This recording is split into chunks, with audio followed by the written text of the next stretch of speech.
அஸ்ஸலாமு அலைக்கும். இன்றைக்கி வந்து லஞ்ச் பாக்ஸ்க்கு வந்து எக் பிரியாணி தான், நார்மல் ரைஸ் தான். ஃபஸ்ட்டு காலைல எழுந்திரிச்சோடனே முட்டையை வேக போட்டுட்டு, இப்போ பிரியாணி செஞ்சலாம் சொல்லிட்டு அடுப்பில் கடாயை வச்சுட்டு, கடாய் சூடு வந்தோடனே அரை கப் வந்து எண்ணெய் ஊற்றிக்காங்க. எண்ணெய் சூடு வந்தோடனே பட்டை, கிராம்பு, ஏலக்காய், பச்சை மிளகாய் எல்லாமே ஆட் பண்ணிவிட்டு, பெரிய சைஸில் 2 வெங்காயம் அதுவுமே ஆட் பண்ணிக்கோங்க.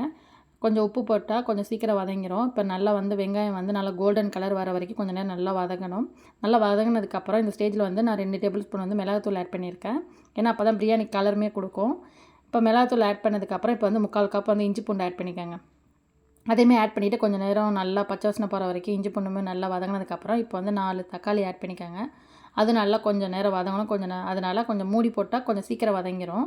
இப்போ மூடி போட்டு நல்லா வதங்கினதுக்கப்புறம் இப்போ ஓப்பன் பண்ணி மல்லி புதினா கொஞ்சமாக ஆட் பண்ணிக்கோங்க.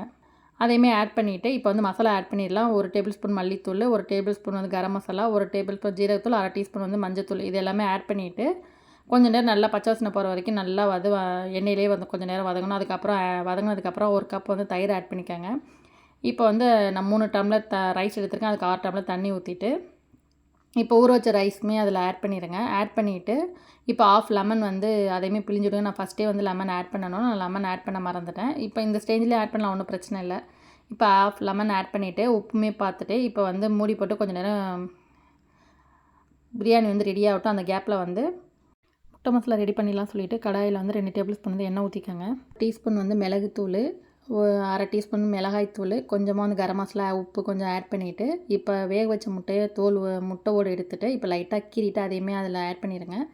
ஆட் பண்ணிவிட்டு கொஞ்சம் நல்லா மூடி போட்டு ஒரு 5 மினிட்ஸ் குக் ஆனால் போதும். இந்த சைடில் வந்து இப்போ நம்மளுக்கு பிரியாணியுமே வந்து முக்கால்வாசி இப்போ வந்து ரெடியாக இருக்கும். இப்போ அதில் வந்து தோசைக்கல் வச்சுட்டு இப்போ அதில் 2 டேபிள் ஸ்பூன் வந்து கீ ஆட் பண்ணிவிட்டு கொஞ்சமாக மல்லிக்கீரையும் ஆட் பண்ணிவிட்டு இப்போ மசாலா போட்ட முட்டையுமே அது மேலே வச்சுட்டு அப்படியே ஒரு 10 நிமிஷம் அப்படியே தம்மில் விட்டுருங்க. இப்போ இந்த கேப்பில் வந்து நான் வந்து ஸ்வீட் கார்ன் வேக வச்சு வச்சுருக்கேன். அதை வந்து மசாலா போட்டுடலாம்னு சொல்லிவிட்டு கொஞ்சமாக ஒரு கடாயில் வந்து 1 டேபிள் ஸ்பூன் பட்டர் ஆட் பண்ணிவிட்டு வேக வச்ச ஸ்வீட் கார்னே ஆட் பண்ணுங்கள். கொஞ்சமாக உப்பு, ரெட் சில்லி ஃப்ளேக்ஸு, கொஞ்சமாக வந்து ஆரிகனோ, மிளகுத்தூள் இதெல்லாம் ஆட் பண்ணிவிட்டு மேலே சீஸை வச்சு அப்படியே கொஞ்சம் நேரம் 10 நிமிஷம் மூடி போட்டுருங்க. சீஸ் கொஞ்சம் மெல்ட் ஆயிரும்.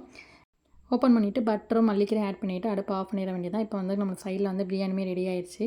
இப்போ முட்டையை தனியாக எடுத்துகிட்டு ஃபுல்லாக வந்து மிக்ஸ் பண்ணிட வேண்டியதான். இப்போ வந்து நம்மளுக்கு பிரியாணியுமே ரெடி ஆயிடுச்சு. நான் நைட்டு வந்து ரைஸ் மிஞ்சுன்னு சொல்லி தண்ணி ஊற்றி அதில் அப்படியே வச்சுட்டேன். காலையில் எடுத்து அந்த ரைஸோட கொஞ்சோண்டு சின்ன வெங்காயம், தயிரை ஆட் பண்ணி நல்லா வந்து மிக்ஸி ஜாரில் அரைச்சி எடுத்துட்டேன். இப்போ அதோட வந்து கொஞ்சமாக மல்லிக்கீரையும் கொஞ்சம் தயிர், தண்ணி ஆட் பண்ணிக்கோங்க. அதுதான் பிள்ளைங்களுக்கு காலையில் வந்து நான் பிரேக்ஃபாஸ்ட்டுமே கொடுத்துருந்தேன். லஞ்ச் பாக்ஸுமே கடகடன்னு பேக் பண்ணிவிட்டேன். அதுக்கு வந்து பிரியாணிக்கு வந்து கொஞ்சம் ரைத்தா தான் கொடுத்துருந்தேன். அதோட வந்து ஸ்வீட் கார்னுமே ஸ்நாக்ஸ் தான் வந்து அதேமாதிரி லஞ்ச் பாக்ஸில் வச்சு கொடுத்துட்டேன். இந்த ரெசிபி பிடிச்சின்னா கண்டிப்பாக ட்ரை பண்ணி பாருங்கள்.